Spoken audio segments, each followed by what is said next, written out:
manqué dans mes prières, il y a quelques jours, au lieu saint de l'islam, de penser à nos regrettés disparus.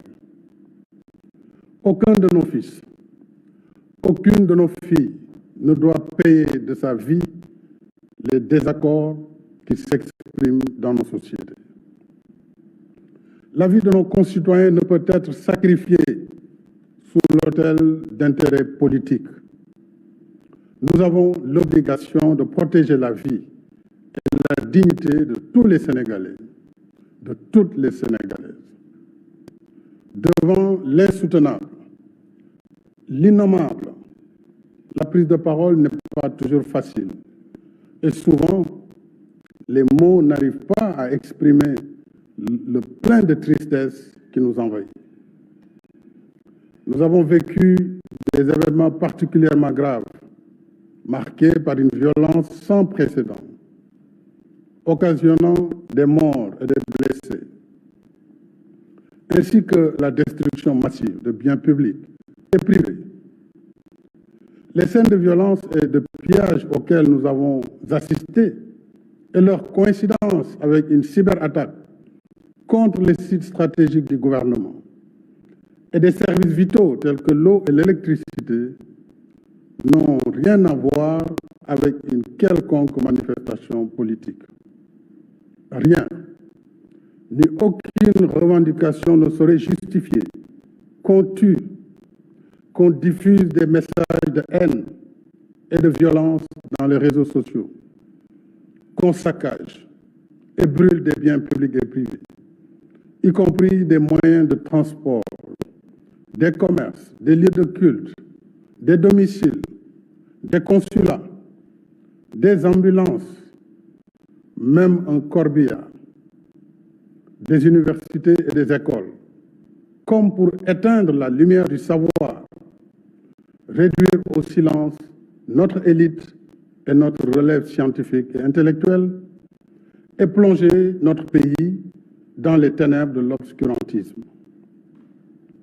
L'objectif funeste des instigateurs, auteurs et complices de cette violence inouïe était clair: semer la terreur, mettre notre pays à l'arrêt et le déstabiliser. C'est un véritable crime organisé contre la nation sénégalaise, contre l'État, contre la République et ses institutions.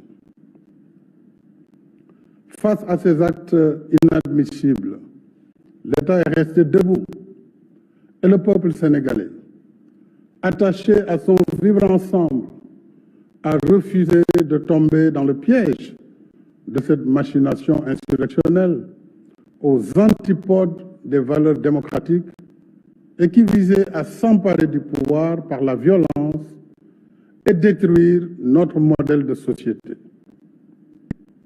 Je renouvelle mon soutien et mon entière confiance à nos forces de défense et de sécurité, dont la retenue, le professionnalisme et le sang-froid ont permis d'éviter un bilan plus lourd. Je redis avec fermeté que les auteurs, les commanditaires, les complices répondront de leurs actes inqualifiables devant la justice. En attendant, les enquêtes se poursuivent. Nous ferons toute la lumière sur ces événements et sur les forces occultes qui veulent ébranler notre pays. Pour ma part, j'affirme ici que je ne transigerai pas avec des fossoyeurs de la nation, de l'État, de la République. Ce serait trahir mon serment constitutionnel.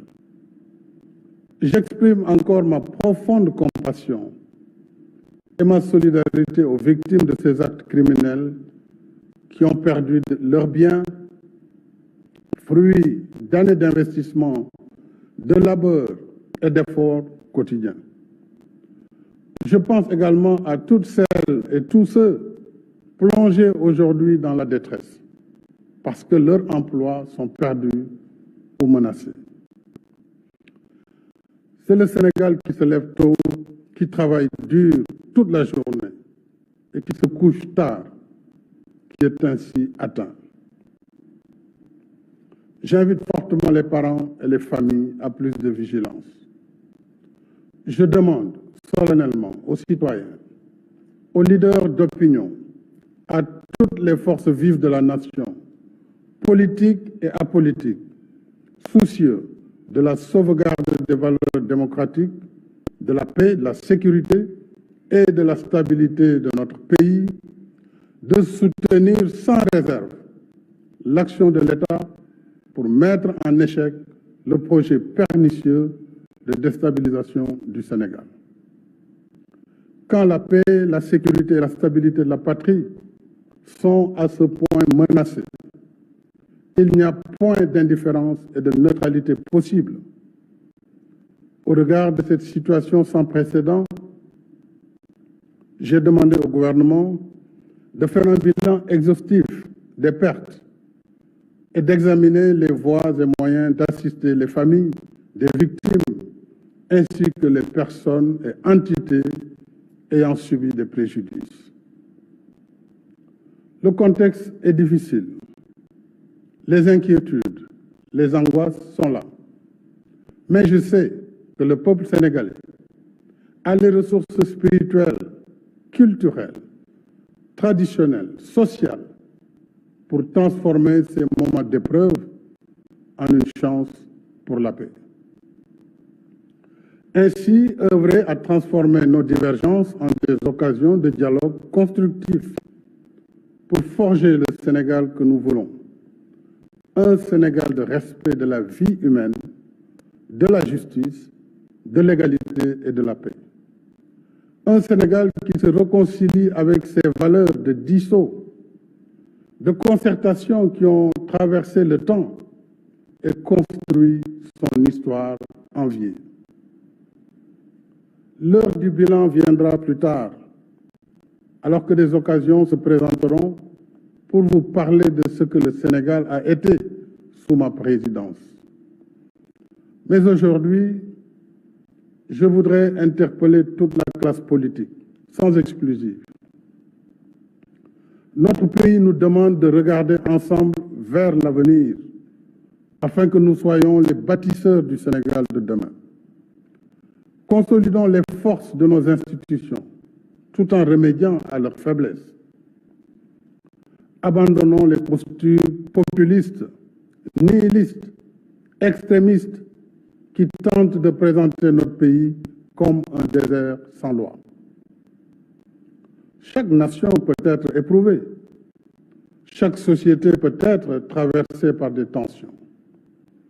Mais voici plus de 60 ans que nous œuvrons à construire un Sénégal selon nos valeurs de paix et de solidarité. Des jalons ont été posés par mes prédécesseurs. Continuons à bâtir sur ces acquis et éloignons-nous des radicalismes qui veulent faire de la violence l'arbitre principal de nos différends. Nous pouvons être des adversaires, mais jamais des ennemis.